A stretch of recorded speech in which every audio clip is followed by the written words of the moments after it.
likod.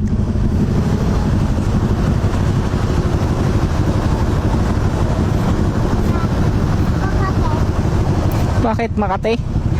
Pawisan ka na kasi. Pananay mo? Ha? Gilid, asan? Tayong pang nagkakamutin. Ha? Okay na? Tayong tagakakamot to na. Okay yun ah. Hindi pera yung hiningi, pero kamot ng likod. Ayos yung bata na yun.